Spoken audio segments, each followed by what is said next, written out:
Thank you, Mr. Chairman. Welcome.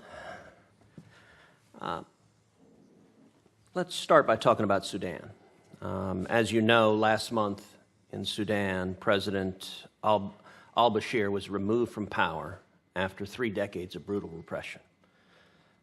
There are worrying signs, however, that Sudan's new rulers are going to drag out any transition to true democracy, and perhaps indefinitely.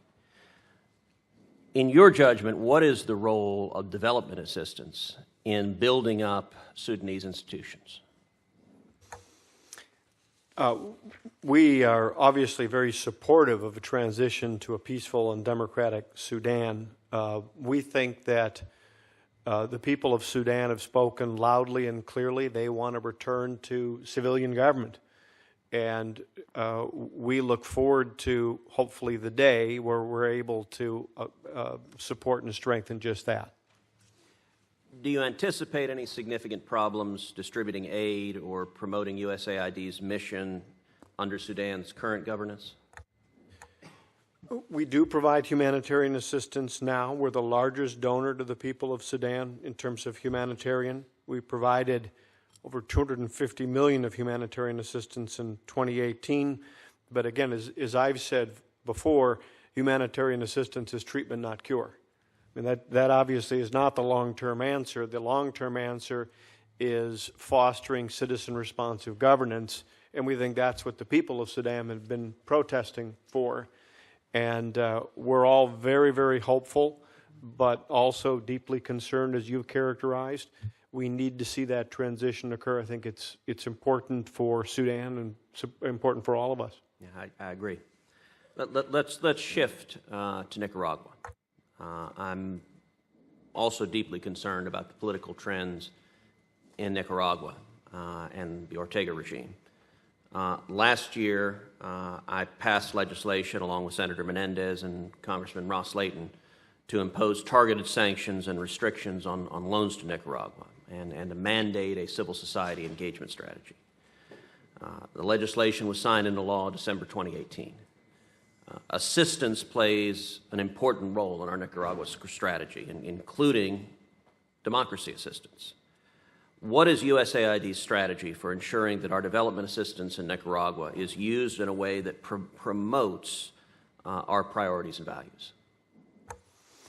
Thank you, Senator, and thank you for, quite frankly, for raising the issue of Nicaragua and focusing on it. We agree with you very strongly.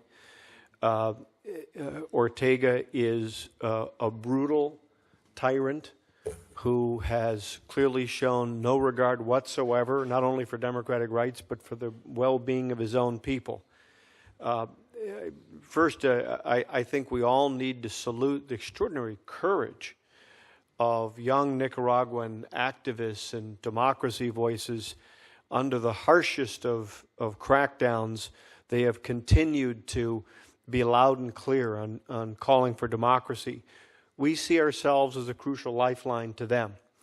And so in the last year, we provided support directly to the Nicaraguan people, $17.6 million for Nicaragua through OTI, as we call it, transition initiatives, to promote, first off, to provide some civil society support and reinforcement, but provide some relief for these folks.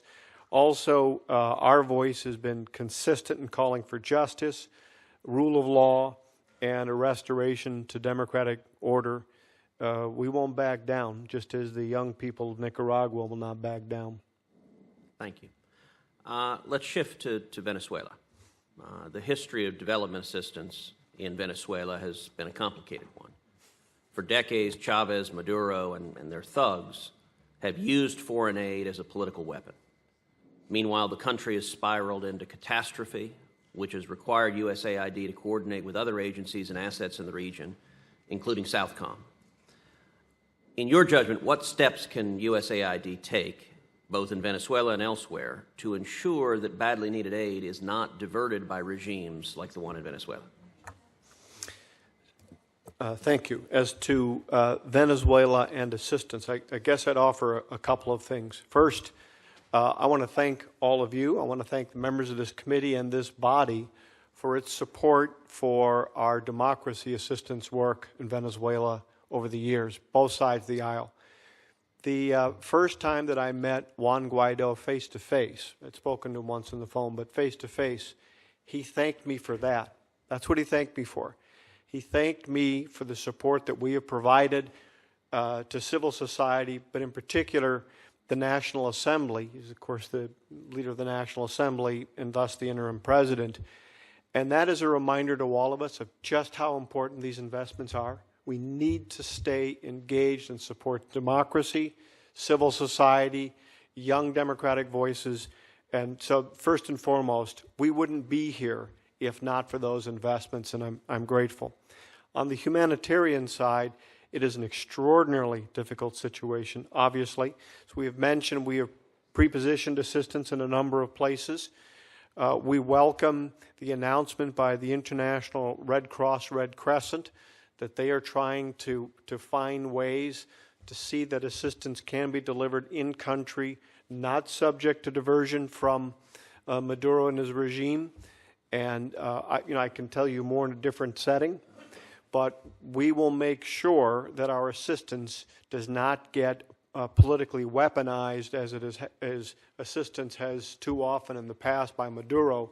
He's used it to punish enemies, to reward friends, and obviously we're not going to let that happen in terms of our assistance.